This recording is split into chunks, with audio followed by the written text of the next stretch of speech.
Hey everyone, welcome to Locked On Lakers for Thursday. Brian Kamenetzkys and Andy Kamenetzkys. Andy, I believe the opener is less than a week away. Who should be the starting five when the Lakers take the floor? We'll talk about that. Plus, are the Lakers the second most fun team in the league? Zach Lowe of ESPN says so. We'll cover all of that and more next. You are Locked On Lakers, your daily Los Angeles Lakers podcast. Part of the Locked On Podcast Network, your team every day.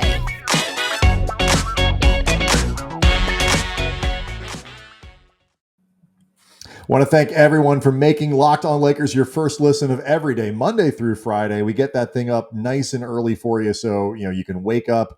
If you're up in the middle of the night, you can listen to it. That thing is ready for you to go in the morning every day, and we appreciate it. But not because it'll put you to sleep. Like you have to be prepared for the idea you're going to stay awake after that. It's so damn riveting.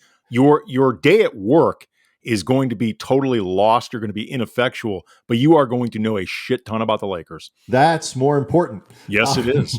So also a reminder, sign up for and subscribe to the Locked On Lakers YouTube channel. Breaking news, the pod goes up a little bit early there most nights. So it's a great resource for everything we're doing here with the show. We thank you to all of you who have been doing that and supporting that channel as it grows.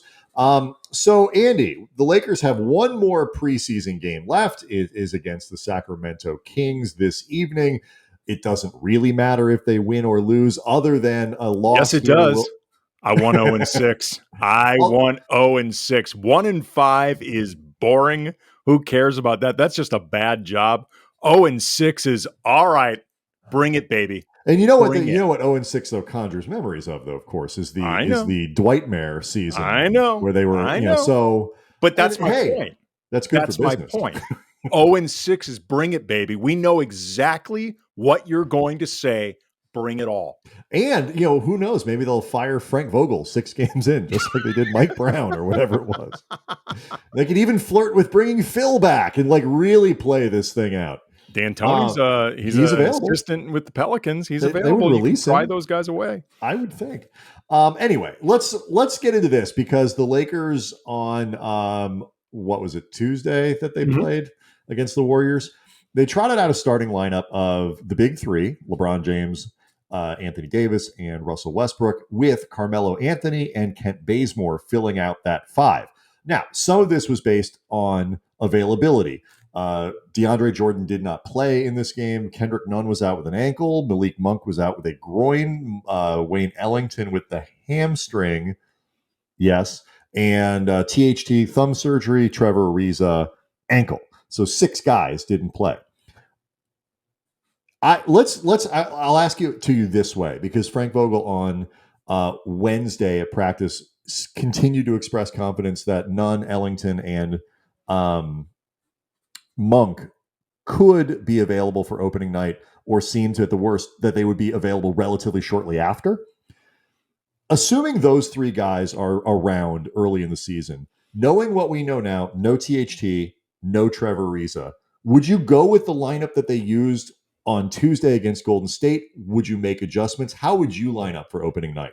You know what? The lineup that they used on Tuesday is one that I know I had actually thrown out before as a potential look for the Lakers. It didn't, obviously, there was some necessity being the mother of invention in terms of what Frank Vogel ultimately went with. Yeah, they don't have any dudes. Right. But it wasn't completely out of left field. In terms of, for example, Bazemore, I've been really insistent. I don't care if the Lakers play small. I don't care if they play big with that starting lineup.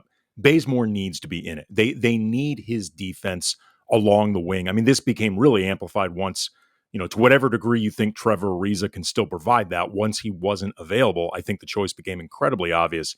I think Bazemore should be there anyway, regardless of what look Frank Vogel ultimately wants. But then when you think specifically about Melo, Brian, I think he is somebody that greatly benefits from having as many good defenders around him as possible. And if you're talking about a lineup with Bazemore, LeBron, and Anthony Davis, that's 3 of the 4 best defenders currently available on this team, the 4th being Dwight. And you could argue they're the 4 best, period, regardless of who's available. You offset as much as possible with Melo in terms of those weaknesses. And unlike guys like, Kendrick Nunn, who there's some question marks about, Malik Monk, a lot of question marks about THT, how much can he progress? Russ, how dedicated is he? All of those guys, there's a certain amount that you can at least envision them getting better through either more understanding, more dedication, more focus. Melo better coaching, is whatever it is. right. Yeah. Melo is who he is defensively at this stage. I mean, like, if the Lakers get to the finals, Melo is going to be 38 during those finals. Like, he can't get demonstratively better defensively. It's not even about how passable can he make himself. It's how passable can you make him. Yeah, and it's interesting. Yeah, and the flip side of that, because I knew we were talking about this. We thought about getting into it last night after when we were talking about the Warriors game, and just didn't it's too much show for that show. But the other side of it is offensively, and all the conversations, whether it was with Mike Richmond, that great show that we had previewing Melo with him from Locked On Blazers and his strengths and weaknesses as a player. I think the other part that you get when you play him with the big three is you put him in a lane that maximizes the stuff that he's best at, which is spot up threes. He's becoming a very, very reliable catch and shoot 3-point guy. And then, being able to hunt those mismatches every once in a while. You see, gets down to the post, makes a good cut, sees, very smart, obviously, offensive player, and can find those mismatches. And you have guys around him who are capable of seeing it, recognizing it almost instantly, and feeding him the ball to take advantage of it. What you won't get a lot of in those alignments when you start Melo with the big three, were they to go that direction, is late clock situations where Carmelo feels compelled to put the ball on the floor and try to create. That's the least efficient version of Melo at this. I agree with what you're saying about him defensively and all that stuff. But I also think there's a benefit for it offensively. Obviously, did I say defensively? What you said defensively, but I also think there's a benefit offensively. When I was thinking about this, though, I like this lineup, obviously, way more than one that features more size starting DeAndre Jordan. Oh, sure. Presumably over Dwight, but or Dwight, either one of them. If my choice is this or the traditional center lineup, give me this every day. And I thought Tuesday night, like when those guys were all out on the floor, from a physical standpoint, you look at that and go, damn, like that is a lot of human being out there. Russell Westbrook as your point guard is a horse of a human being. And, the length of Bazemore, LeBron with his size, Anthony Davis looks kind of like the Monstar at this point. That he was like over the moon, just big and strong and whatever. Like, and Melo's not a little dude. And so, you want to bludgeon people with size. This is a better way to do it than trying to start DeAndre Jordan. Yeah, and we know that Vogel does covet size. I mean, for reasons that are understandable, for reasons at times that I think can be a detriment to how he uses his players. But either way, we know that it's something that he likes. And this could be a good way of splitting the baby. I mean, as far as the small ball looks with Anthony Davis at center, I mean, obviously there have been a lot of talk about playing Wayne Ellington at the 2, Bazemore at the 3, LeBron at the 4, AD at the 5. I think it's a possibility, and I think it's more of a possibility than either Monk or Nunn in the starting lineup. Like, I think those guys are, first of all, I think Monk makes a lot more sense just coming in off a bench, and you just you're kind of jumping to where I'm going. Absolutely. He has much more, I think, of a carved out role if he's going to have more opportunities to score. The fewer opportunities he's going to have, and by definition, that's going to be the case when you've got LeBron, AD, and Russ out there. Like, there starts becoming less for him to do. And you could make the same argument, I guess, for Melo. The difference is there are fewer guys that play Melo's position. And this is why I think that lineup is credible. And then you put Bazemore in there and whatever. But where I would probably start initially would be the big three with Bazemore. I would lean into going a little bit smaller with Bazemore and Ellington. And the reason I would go Ellington, given who they have available, is with what you say with Nunn, but also I think it's about a little bit about maximizing what you can get out of Ellington while you have him. And he has much more utility, I think, as a gravity player who is very smart about where he spots up around the arc. This is like all the guy has been doing for the last half decade plus is that.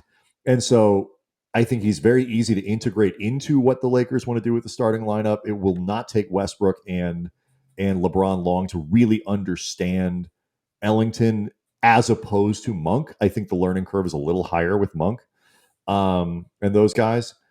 So I think you maximize the potential for Ellington to impact LeBron, AD, and Westbrook positively by starting him. And right now he needs to play because you're down THT and you're down Ariza. So that's the direction I would go, at least to start. But if it ended up being what they did on Tuesday, I don't have a problem with that. No, I don't have a problem with it either. There's a way for that to work because Melo, in some ways, serves that same function as Ellington, except as a 4 instead of a 2. It's the exact same principles. It's just at a different position. And look, if you want to make an argument that Melo starting isn't a good, I get where you're coming from. I'm not saying he's a must start. I'm just saying, as somebody who even entered this season not quite sure the role Melo would definitively play with this team, I've come to recognize the idea that starting him, it may not be perfectly ideal, and I doubt he'll be closing a lot of games, even if he starts. But I can at least see the utility for and I think the point you're making there is a good one, that starting does not equate to finishing necessarily with this group, especially. And starting also, if Wayne Ellington starts, I don't expect him to play 27, 28, 30 minutes a night. I expect him to play 19 or 15 to 25, depending on the matchup. But just start halves. And so I think that we'll see a lot. It's the guard version of JaVale McGee during the championship season. We've got some hillbilly Kobe we want to try to discuss and how he fits into all of this. Andy and I think maybe diverging a little bit on our opinions of how playable hillbilly Kobe Austin Reaves is, at least initially, for the Lakers if they need him. And that's related to some THT medical news that came out this week. But next, Andy, Zach Lowe has his list, always a good time, of the 10 most fun teams to watch in the NBA. The Lakers are number 2. Yeah. Woo! Yeehaw. Is he correct? We'll talk about that next.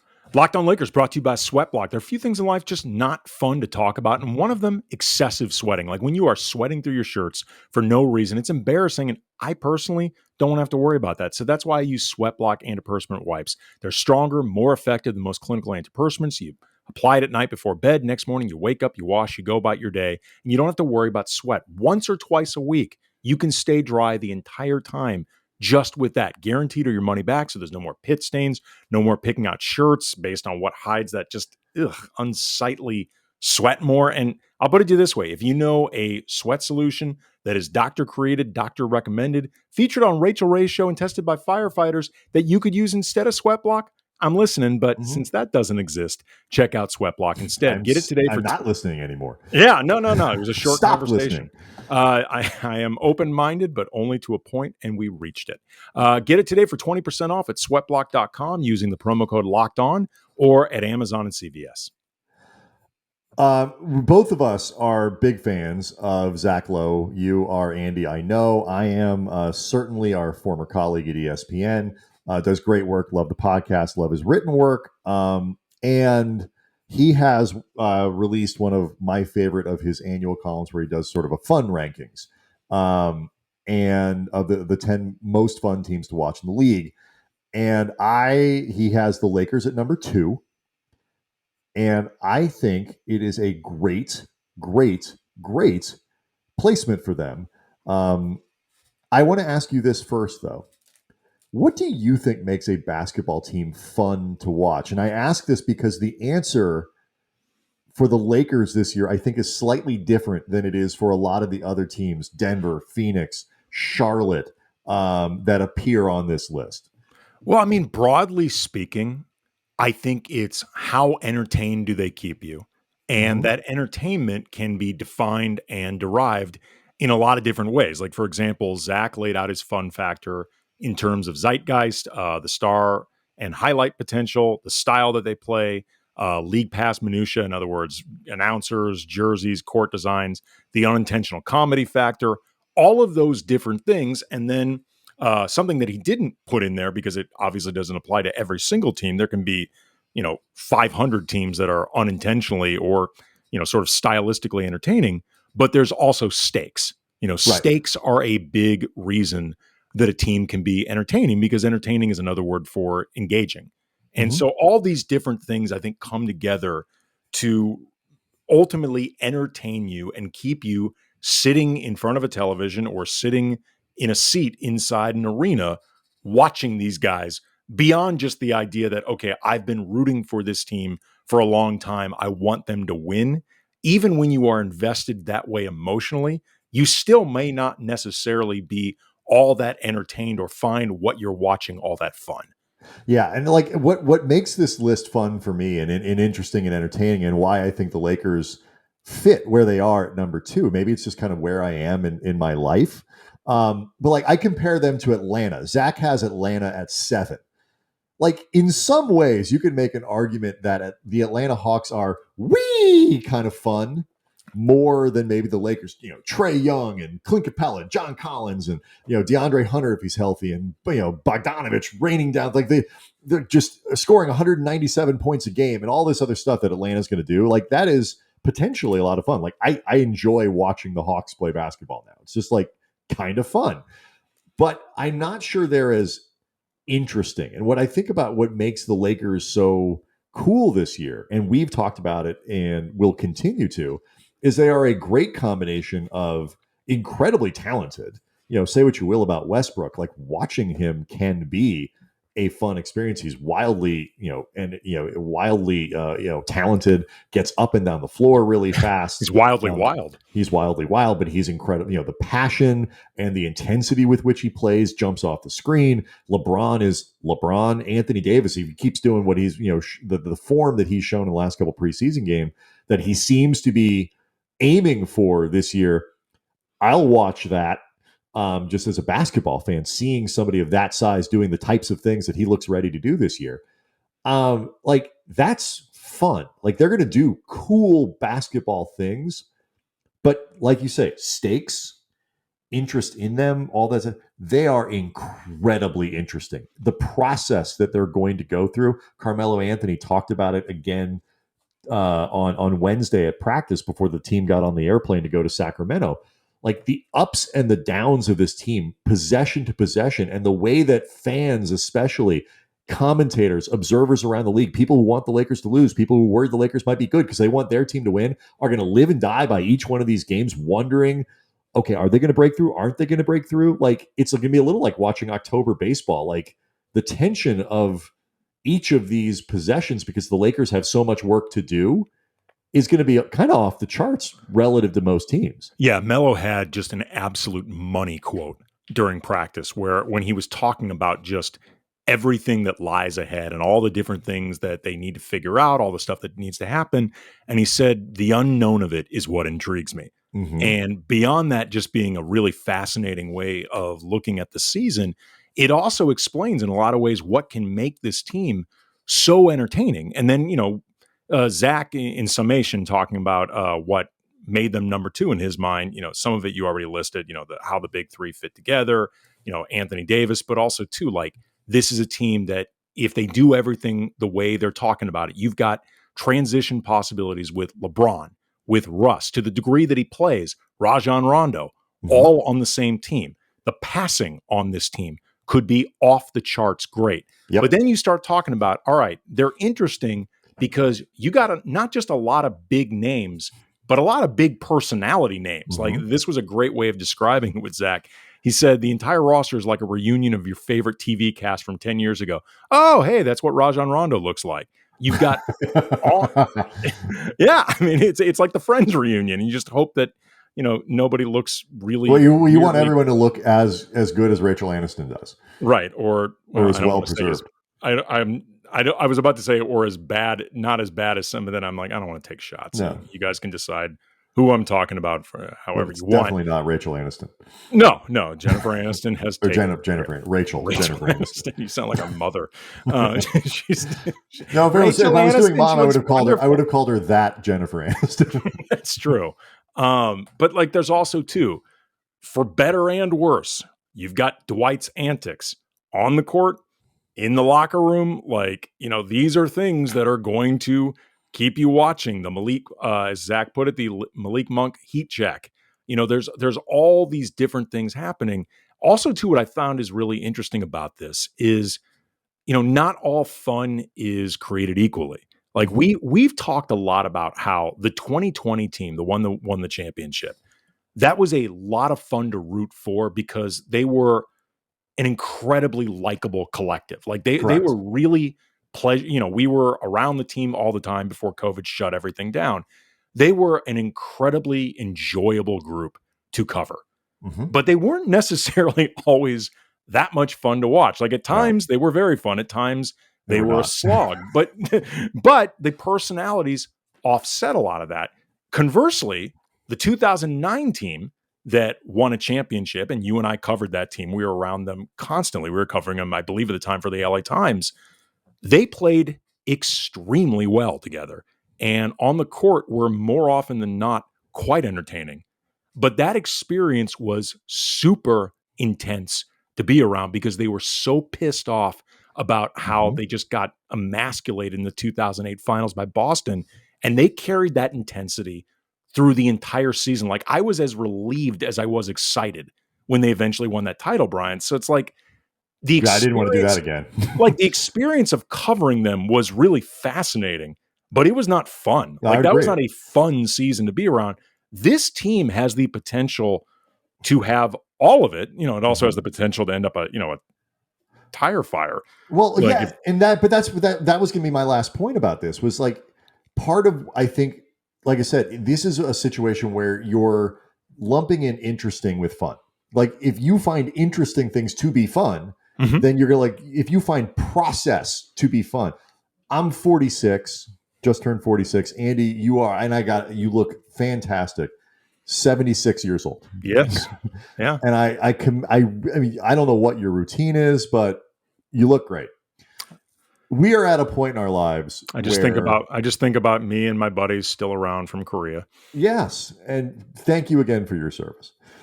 We're at a point in our life, like process is interesting. Talk like that kind of stuff. Like when Kobe used to talk about that. LeBron talks about it. I find that kind of thing, how you get from point A to B, to be very entertaining and fun and whatever. That's not everybody's bag. But part of what makes it cool for the Lakers is like, yeah, I mean, some of the stuff is overblown, but like there are real ways, if title is your endpoint and the only sort of acceptable outcome here, where this can go very wrong. And like that's not, people aren't making this up. The defensive questions are legitimate, the spacing questions are legitimate, and the fit, all this stuff is real. And so that the fact that the stakes aren't, it's not just obvious, and if nobody gets hurt, the Lakers reach the finals. It's not. It's my suspicion that they'll be able to do it, but that's not a guarantee. Yeah, both of us have said a lot. We think they're going to be very good. We both have them, for the time being at least, coming out of the West. It's our preseason prediction. That being said, though, when I said before that it has the potential to be a tire fire, the only reason I say that is because I think if it doesn't go well, it's going to go badly. It's not going to be one of those things where it's like, you know what? They played fine. It just ultimately the Clippers were better. Ultimately, Denver was better. I think people are going to be very upset if it's the Clippers. I just threw out the Clippers. Yeah, right. No, I know. They were the first team. I don't know, and I don't want to clarify to people. They were the first team. I totally agree with you on that. Like, but I do think the potential is there for it. I don't see them. There is a scenario in which where it's either sort of like that kind of failure happens. I could be wrong. I ultimately think there is a higher potential of it really just not working out. Then you know what? It worked out well enough to be a 5 seed. They very quietly got to the second round and went out in a very commendable 6-game exit. Like I don't see that. People will equate that scenario to tire fire. If you're thinking that's the middle ground, perfect. Then I'm right. Your tire fire is excellent. I love being right. You are that meme of the truck coming around the corner. Nice. On fire. Nice. Either way, then I'm right. I want to do a quick word on Hillbilly Kobe, and then both of us want to talk a little bit about Kyrie before we're done. So we'll do all that next. Locked On Lakers brought to you by Bet Online. Back better than ever. All eyes as always, on the gridiron as teams are back for another NFL season. It has been so good in the NFL. College also has had its moments as well. And Bet Online, or so I'm told because I don't get to watch a lot of college, your number one spot for all pro and college football action this season with a new updated site and interface, more odds, props, and contests. Bet Online continues to be the number one source for everything football. So go to the website, use your mobile device, sign up today, receive your 50% welcome bonus for your first deposit. Do not forget to use the promo code Locked On to receive your bonus from football to basketball to boxing, right down to your favorite casino games. Don't wait to take advantage of all the amazing offers available for the 2021 season. Bet Online, the fastest, easiest way to bet on all your sports. Bet Online, where the games start. Again, thanks to everybody for making us your first listen every day. We do appreciate it. We'd encourage you guys, especially as the season gets close, pop on a couple of the, those Western Conference Locked On shows, get a feel for who the Lakers are playing, what the opponents look like, what's going on in those areas as well. Again, sign up and I keep saying sign up. Subscribe is the technical term for what you do on the YouTube channel, Locked On Lakers on YouTube.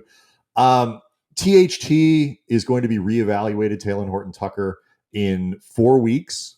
The Silver Screen and Roll guys have their medical expert thinks that he could be back within 4 or 5, as opposed to, I think, a lot of the original thoughts were 6 to 8 weeks, maybe a little longer than that, given the surgery on his right thumb. We've had a little mini debate on what the Lakers need to do about that roster spot with Reaves out and THT out. If you knew that it was only going to be 4 or 5 weeks, do you still think they need to go out quickly and sign a player, whether that's, the usual suspects, Wes Matthews, James Ennis as wings, or somebody who gets cut from an NBA roster, which they may be waiting to see who's out there? Or do you think they can get by with Hillbilly Kobe playing perhaps 10 to 15 minutes a night?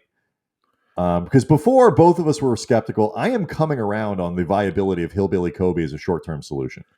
I don't know. I mean, I will say this. With each game, I think he looks increasingly more credible, or maybe not increasingly, incrementally more credible. I still think there can be a diminishing returns factor, especially once he's more on a scouting report, or teams are really getting it gets more harder. familiar. And he'll play more, be playing against guys in real rotations and right, exactly, less against preseason dudes and all that.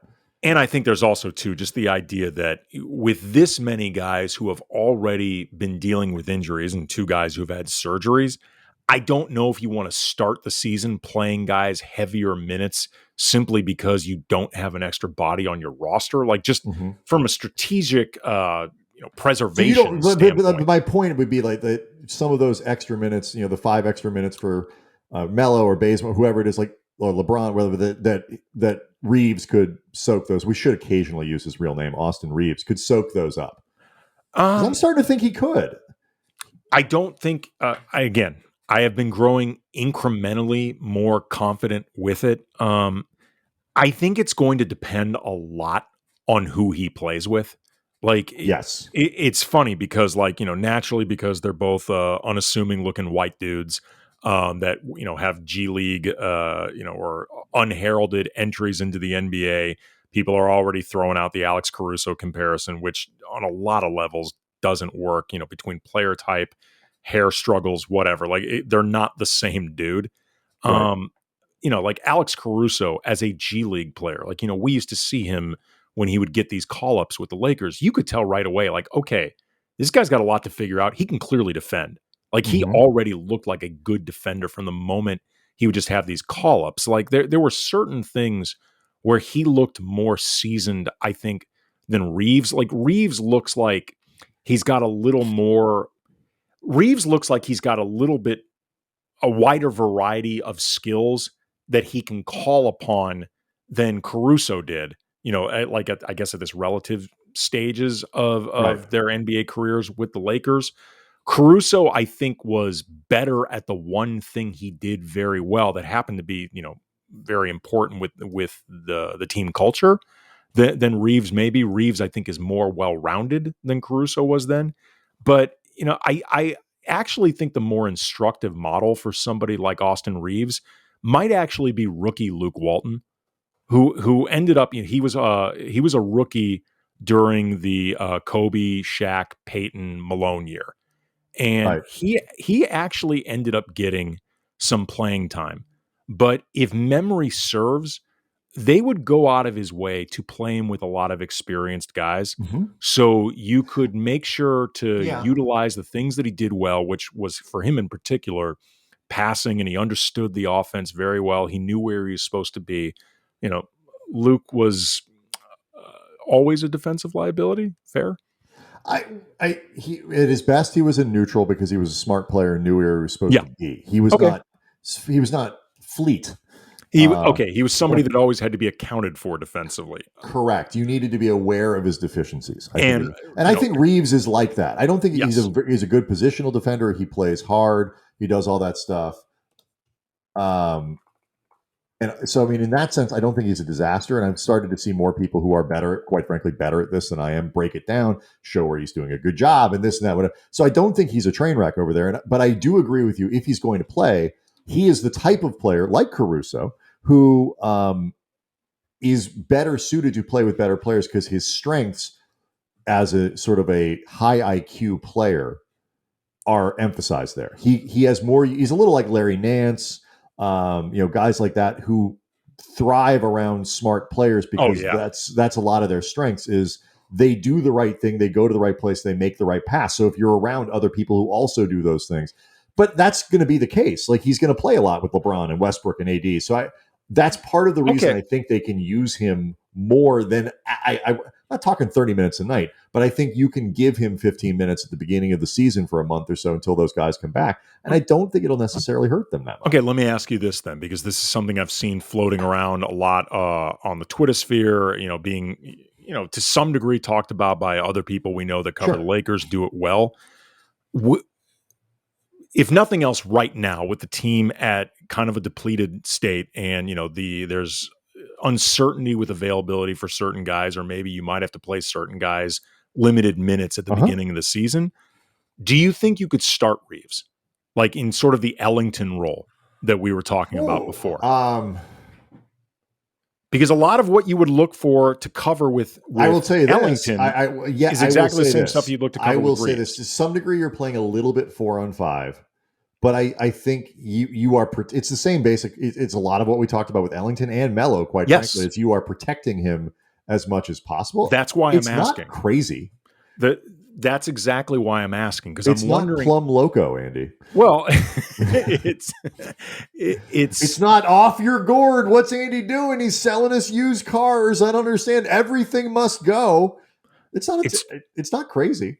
Yeah, I mean, I just wonder if ultimately the stuff that if you think the stuff that could get exposed with Austin Reaves is a thing, depending on how combustible you think that is, like how big of a deal you think that is, does it become more alleviated if he's playing with better players, albeit against better players, right? Or is it less of a thing on the bench where I ultimately I don't think I would do that, but I think you could at least think about it. I'll put it this way. I mean, maybe the best case to play him off the bench would be beyond the fact that he is at this stage of his career a low end bench player.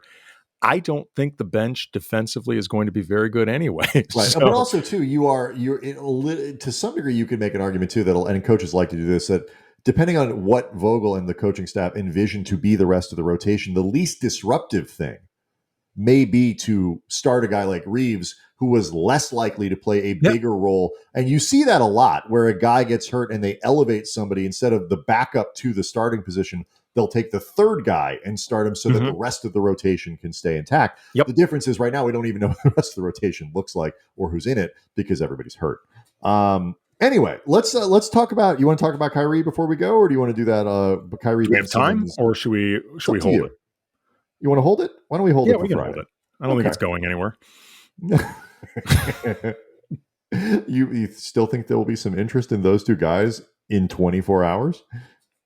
Possibly. Okay. Call me a cynic. I mean, you're the guy who's crazy enough to start Austin Reaves, so we'll see if this prediction of yours holds up. Look, maybe I've got some pie in the sky optimism just in my nature, Brian, but I don't think this situation with the Sixers and Ben Simmons and the Nets and Kyrie is going to be resolved in the next 24 hours. If anybody knows you well, would we all describe you as a pie in the sky optimist? Absolutely. All right. We will see everybody tomorrow. Then again, thanks for supporting the show 5 days a week and supporting the YouTube channel. We'll see everybody tomorrow.